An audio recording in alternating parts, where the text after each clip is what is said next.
we've made a lot of progress since I last spoke to people at MIF back in January. So it's been a good role for 1911. A long way to go still too, with a lot of great catalysts ahead. So for those that are less familiar with the project, this is 3 hours north of Winnipeg. It's just on the western side of the Ontario-Winnipeg or Manitoba border. It's basically the western extension of the Red Lake camp, which you'll see in a second. All this infrastructure you see here is currently in place, operational, well-maintained. We've recently regained access to that head frame you see off there, right in the middle of the picture.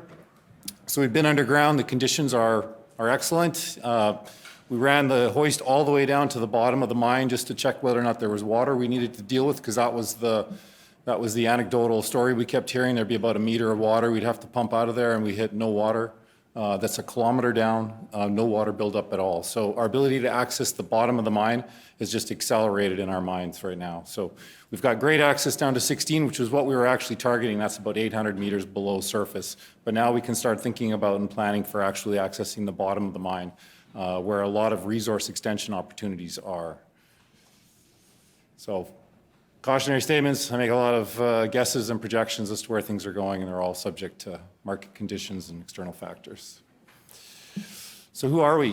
We have, as you saw, fully permitted and built infrastructure on surface, 1,300 tons per day mill, currently operating or able to operate at any time. We were running it up until the end of 22. We were retreating old tailings. The mine itself, which you saw and you'll see a bit more of, that was operating up until 2017, or late 2017, early 2018. We've now regained access to that, so the conditions, as I said, are great. We have electricity running in the underground, communications are going, and ventilation. Those are all you need to get started. We're now just in the process of doing a little bit of rehabilitation on that 16 level, which I'll emphasize in a second, so we can get some drill pads in there and start doing drilling in the underground. On top of that, we have a 1.1 million ounce gold resource already. The bulk of that is in the shaft mine, which we'll spend most of the time on, but there's actually 2 other ramp mines nearby within a couple kilometers of the existing mill infrastructure.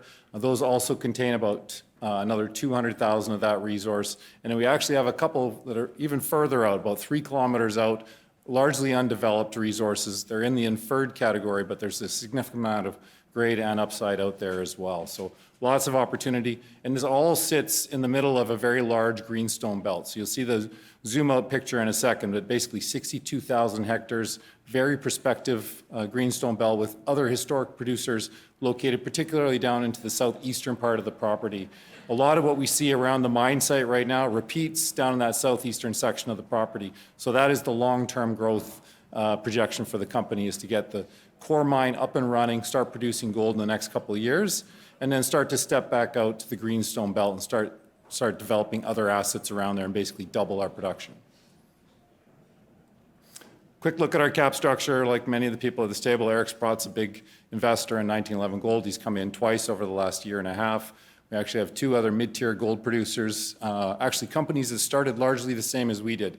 Picked up old mines, turned them around, got them producing, and one of them is actually now close to 200,000 ounces of production. The other one's doing around 70 to 80,000 ounces of production and actually doing very well. We have a number of institutional investors on top of that, high net worth investors, and the management team has also been participating all the way along. So really good foundation, low cost of capital for future financing requirements. This property has no debt, no royalties on it, and it's 100% owned. So we can start to leverage that to our benefit as well when we look at financing the restart in the next couple of years. So the management team went through a big change over the last year and a half. Started off with bringing Gary O'Connor in. Gary O'Connor's an experienced geologist. Just to say, I'm unlike the other guys, I'm a finance person, but I've surrounded myself with guys that I respect. They're geologists, very experienced individuals. Gary was the first one, former CEO of Manita Gold. He's also been involved in a number of other projects. We brought in Michele Della Libera, who spent most of his life working in New Gold, developing New Afton and Blackwater, and the Rainy River mine as well. And then Eric Vignette joined us as an advisor, as a high-grade or an underground narrow vein mine engineer. He also knows a lot of open pit. But the idea is that as we evolve and we start to get closer to bringing this mine back into production, Eric's going to take a bigger role. So this is where we are. We're roughly 100 kilometers to the west of the Red Lake camp. You can see there off to the center, over 30 million ounces produced, over 40 million ounces of resource still there. Our property's produced over 2.3 million ounces to date, including some of those other satellite mines.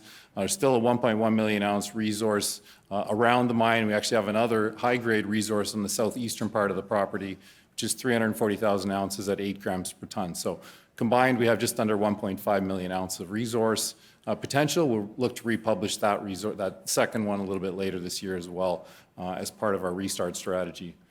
All the same types of rocks, same major controlling features as what you find over Red Lake is what's in our camp. We own 100% of that area, and we have good ground to continue to work up after we've de-risked the mine that we're working on right now. So a little bit of a zoom in, you can see there's a road that runs right through the property, comes up from Winnipeg. This is roughly 2.5, 3 hours drive from Winnipeg. There's a major town center just an hour away as well called Pine Falls, and you've got Kenora just to the east another hour away. So good access to personnel as we start to ramp up and start to increase our operations. We've already added several people over the last few months. Now that we're back underground, we're starting to bring more people in. We're starting to work on kind of rehabilitating areas of the underground that are going to be our near-term focus. And we're actually starting to talk about things like bulk sample. What's that going to look like? What's the timing? What areas we're going to go to?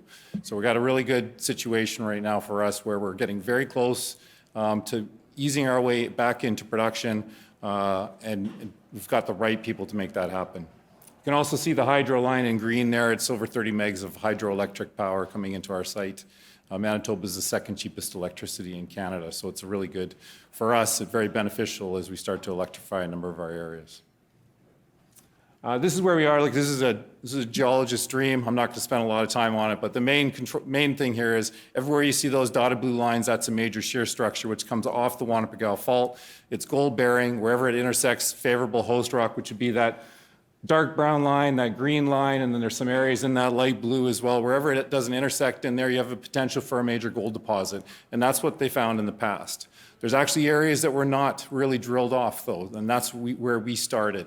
So what have we done? We've updated our resource, but starting in October last year, we started drilling. It's the first time in over 6 years anybody's drilled this resource, particularly on surface, and I'd say we got, explorations, 90% or 10% research and doing the due diligence, and then 90% luck. And I'd say we got very lucky. We hit 2 major structures, both running parallel to the mine. The one we call San Antonio Southeast extends down over 550 feet, or 550 meters right now, and it's over 400 meters on surface. Nice large vein. Sits on the exact same plane as that 710, 711 zone you can see down there in the very bottom of the mine. That's part of our existing resource, 310,000 ounces at 5.5 grams per ton.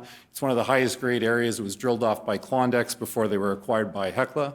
So we're very excited to see how this upper area, this upper extension that we're drilling starts to extend down into that area. We've basically opened up over 1 kilometer of strike length down dip.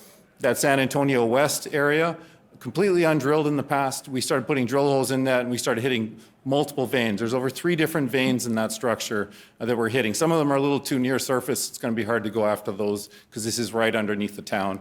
And yes, they were very supportive of us drilling in the middle of town. But we can get at them underground. Everything's within close proximity to the underground infrastructure. That one as well, we've got several more drill holes. There's 7 more coming on that one and 8 more coming on the San Antonio Southeast targets. We've got lots in the pipeline. Still, and the near-term plan is to start to move into the underground and start to follow these down at depth. We've also got extension and expansion targets at depth that we want to prioritize as well, because that'll be a big part of our restart. Long-term, look, we're going to focus on de-risking this mine first, getting it into production. Something around 60 to 80,000 ounces could be produced from those 3 mines alone.